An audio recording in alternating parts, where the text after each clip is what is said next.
You are listening to Insurance Untangled podcast, where we explore the various challenges faced by dental practices due to their reliance on insurance. In this podcast, we dive deep into the issues surrounding dental insurance dependence and offer practical solutions and strategies for reducing your reliance on insurance. Join us as we interview industry experts, share success stories, and provide valuable insights to help you take control of your practice's financial future. Welcome to another exciting episode of the Insurance Untangled podcast. My name is Ben Tuyene, and I'm the host of the insurance education component of our podcast. And here today, I have joining me is Tessina, a repeat guest and probably going soon to be a permanent host on the podcast. Might as well be. Tessina, thanks for joining us today. Yes, thank you for having me. For those of you who don't know, Tessina was featured on the cover page of Dental Economics in the August issue of 2024. So Google dental economics and look for the August 2024 issue. You could see her smiley face on the cover, as well as a nice feature in the magazine about the whole world that Tessina lives in with regards to insurance. Today, we want to just do a quick episode to talk about this whole concept of upgrades. Many practices call them upgrades. Some practices call them material fees. I call them added value fees simply because that's the language that the insurance industry uses. No matter what you call it, it's a basic concept that if we're going to deliver treatment that is above and beyond the scope of what insurance is designed to cover, like let's say, for instance, we're doing a highly aesthetic case on, we're doing a full smile line, right? And each of your labs for a single unit crown is $400 to $600. Your allowed amount for the insurance companies is $650. Why would you do that case if you're not going to make money, right? So the question becomes, how do you offset the material costs for advanced dental care in an effort for you to not lose out on profitability or come out of pocket to deliver treatment? Now, Tessina does this in the practice that she works for in Utah. And before, we're going to have Tessina speak to her experience. When did she start implementing this?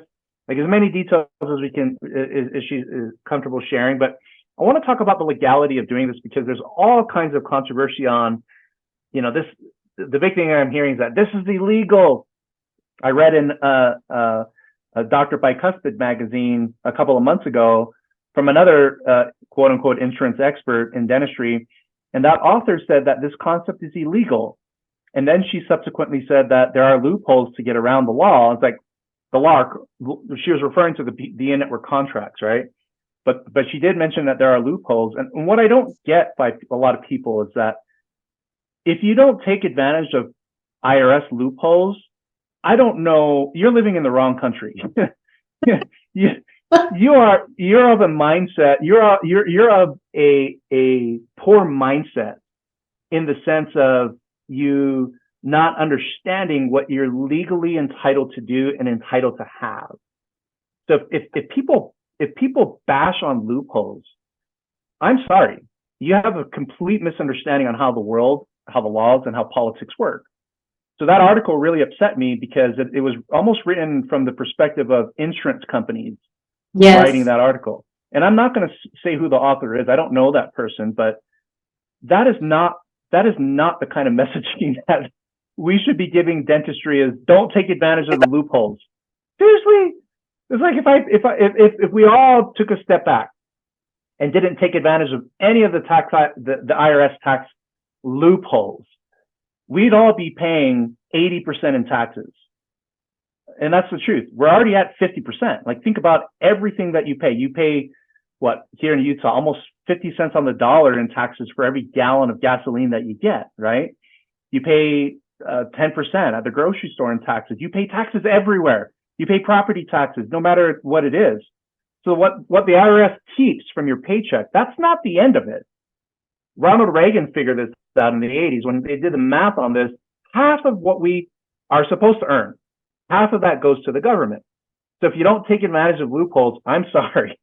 I'm not ever going to agree with you if you're in that category of not taking advantage of loopholes. But this material fee upgrade / added value concept is not about loopholes. It's more about the ability for patients to elect to pay for a higher standard of care. If I wanted a diamond stud on number 8 and number 9, right? If I want diamond studs on those teeth, I can guarantee you that my insurance company is not even going to consider paying for those diamonds, but I can. That is my constitutional right. And that's what our messaging is that insurance covers basic functional and fitting dentistry. They don't cover advanced dentistry. And everybody does, well, most practices do advanced dentistry. And you feel like we're bound by the limitations of what we can collect. That is not true. There's no way to be handcuffed in what you can collect for high standard of care, high quality care.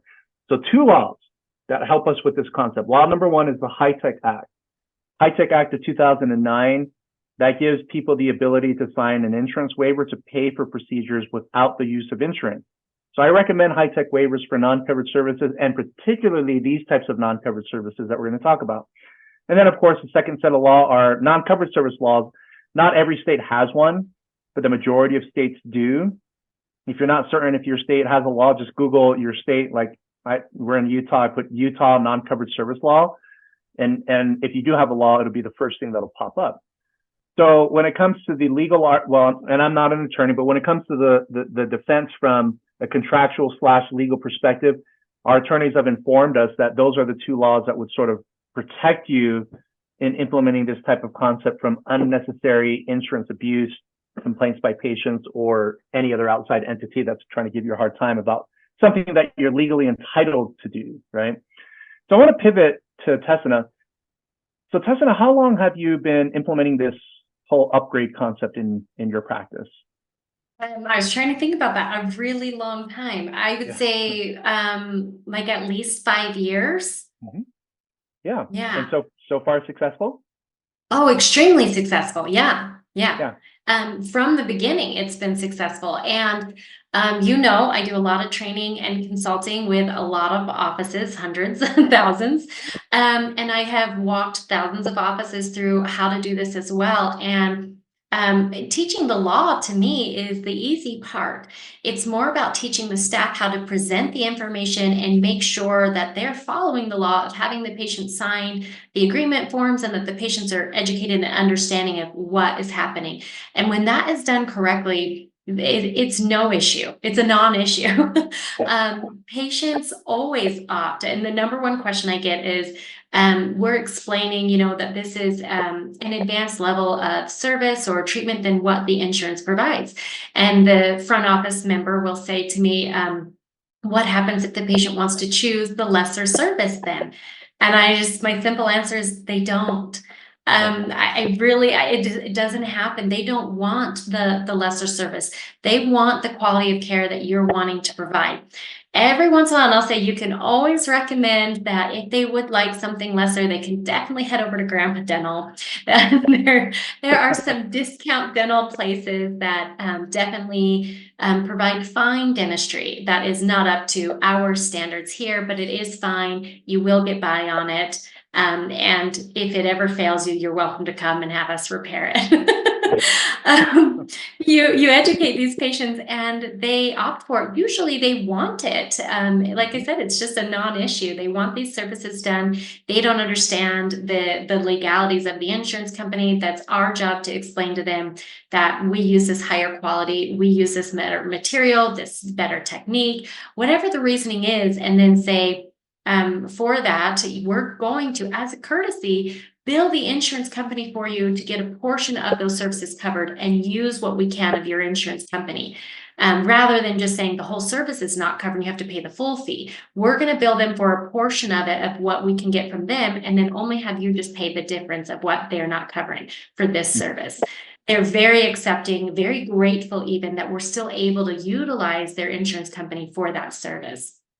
And they love it, and we love it, and we warranty the work. We stand by what we do. We warranty it. We would never warranty a chiclet crown. We can't do that. We know it's not going to hold up. So that's something as well going into that. But even in the beginning, I remember being nervous about we'll try it. Let's see how it goes. and we'll just see what happens. And it's never been an issue. And as these offices we've trained as well, they come back and some of them were hesitant and wait a year or two, try to negotiate some fees, and then come back and say, okay, what were you telling me? How do we do that again? And we go through it and they're like, oh my gosh, that was so much easier than I thought it was going to be. Patients are accepting of this. And why didn't we do this sooner? Yeah, that is awesome. That's been my experience with the vast majority of practices that we've taught on how to implement this, is that it's a breeze. Now, one thing that I'll mention that I kind of repeat that what you said, that is super important. It is very important to educate patients. They need to know. And if they're not properly educated, this is what happens. They're going to take that treatment plan. They're going to send it to the insurance company and say, hey, the doctor charged me for this, but I didn't see it on my explanation of benefits statement. Mm-hmm. It must have been missed. Can you process this code? And of course, when the insurance company gets that, who are they going to call next? They're going to call the practice, and they're going to give you a very hard time about it. And although it's your legal right to hold firm, like if it's an insurance waiver protected by the High-Tech Act, technically you don't have to have a discussion with the insurance. The patient can share that record with their insurance plan, but under the High-Tech Act, and my understanding, at least from what our attorneys have said, is that you're still obligated to hold it confidential, because the treatment confidential on what was listed in the insurance waiver, because that's what the High-Tech Act says. So the relationship for that particular fee that the patient paid that was on that waiver, that's between the patient and the doctor, right? The insurance carrier was not factored in. So it's a transaction that was closed, and it doesn't matter what level of complaint the patient has, is that if the documentation is in order, then the practice is in the right. They're in the clear in terms of doing this concept. But that doesn't protect you fully, though, that statement, because patients can still review you online. They can try to sue you. And in some situations, some doctors have actually lost lawsuits because there was a judge that was lazy and didn't do their job and didn't really vet out, the ruling that they were making, and therefore made an incorrect ruling that hurt a practice. So you have to be careful with this concept, because you don't want to be dragged into court, and you most certainly don't want to lose a good patient over a misunderstanding, right? So that kind of leads us into the next part, Tessina. What areas of treatment can be upgraded? Most offices are using it for crowns, but you have the perio laser surgery, Botox can be used this way.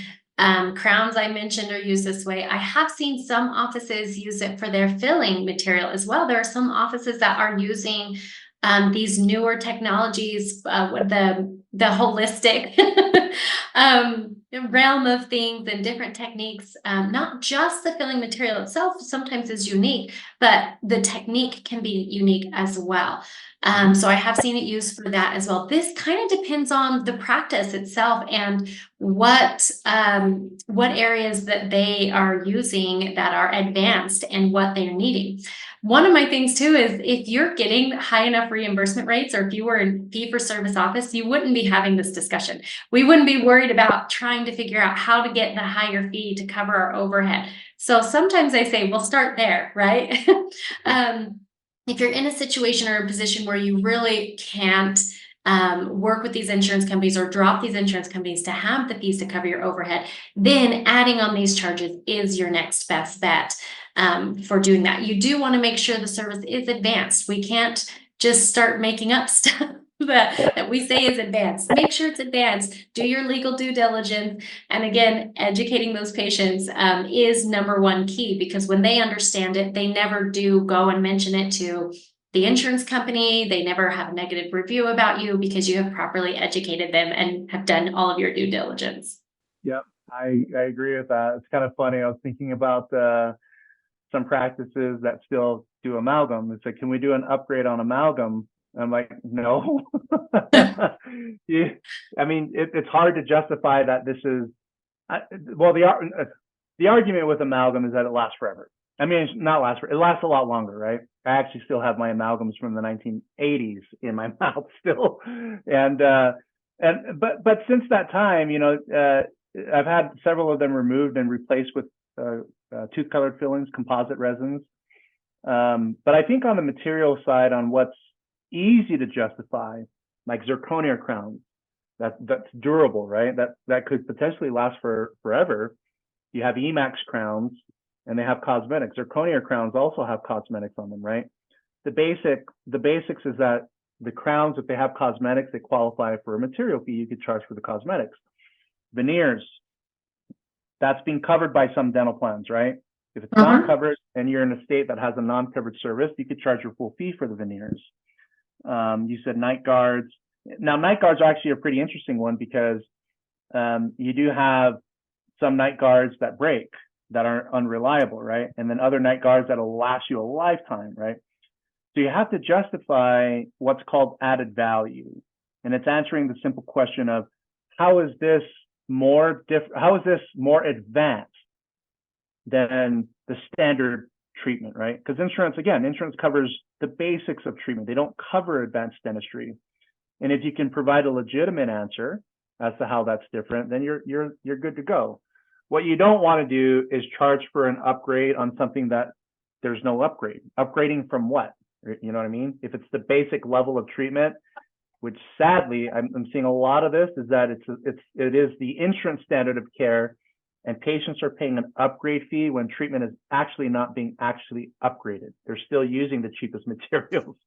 Yeah. Be careful with that. You'll run into a whole legal mess if you cannot justify that the upgrade question. How is this an upgrade? You know, what makes it different?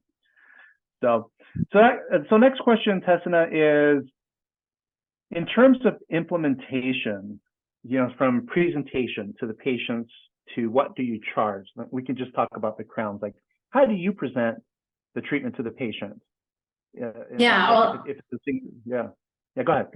Yeah, well, I'd say first, implementation is making sure that you understand fully the laws that are protecting you in this case, right? We're talking about, you had mentioned loopholes. To me, this is a legal right that you have to do this. So in order for it to be legal, make sure you understand those laws, that you know how to use them so that you're within your legal rights to do so. Make sure that you have the proper consent forms, make sure that your treatment plan has the proper verbiage when they're signing the treatment plan. And make sure you have a team meeting with with what services it applies to and how we are presenting this to the patients. But again, and I have some services, some of my crowns, we don't always have the full consent form signed. Sometimes we're able to just use the verbiage in the treatment plan, and our verbal explanation to the patient does work. I would say starting out, use the consent forms, just making sure that there's no misunderstanding, there's no confusion, that the patient understands their insurance is not being billed for this. You want to make that very clear. I've been doing this 5 years. My patients are very used to what we're doing here. I don't always have to get a form signed for the 3rd crown that they've had done with us, that we've done this. They understand it. We've gone through it, right?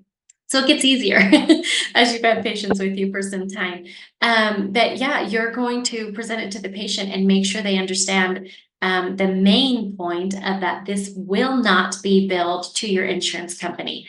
This part, this crown is not a covered service. It's not billed to your insurance. Your insurance never sees it. And this form that you're signing says that I'm not even allowed to provide to the insurance company the information of what services we provided for you, because that's confidential between you and I, so that you're able to have this level of crown that we'd like to prepare for you. Yep, high level quality crown, right? You're empowering patients with options, right? With the ability to choose on their own. And I think that's the key. Is I don't see practices presenting all options to patients for anything, right? But from an informed consent perspective, we have to respect patients' ability to pick different options that we may not agree with, right? And that includes doing nothing. So on that part there, what you mentioned is solid. You know, explain the value component, not covered by insurance, and the patients. You know, this is an elective. It's a good investment, right? You can sort of encourage patients in saying, "Hey, I would do it." You know, you have to consider what you value, right? Do you value investing a little bit more in your future? You know, your oral health or the aesthetics of how your teeth look, or would you rather have just the standard care that insurance provides, which won't even get you close to the aesthetics that you're looking for? You know. So there's all kinds of different ways to present added value to patients that a lot of really great case presenters already do that. You just have to add this whole mix of the component of the non-covered service is just the materials, right, that the patient pays. What range do you charge? If you don't mind me asking, like, Oh, yeah. what's sort of your range on the fee that the patient Yeah, pays? so I think that this can be really complicated for offices as I've worked with them because you have to have the same fee legally charged to all patients, right? The insurance companies have different reimbursement rates as well. So you're like, well, this company reimburses me better. I don't have to charge as much as I have to charge on Delta Dental, right?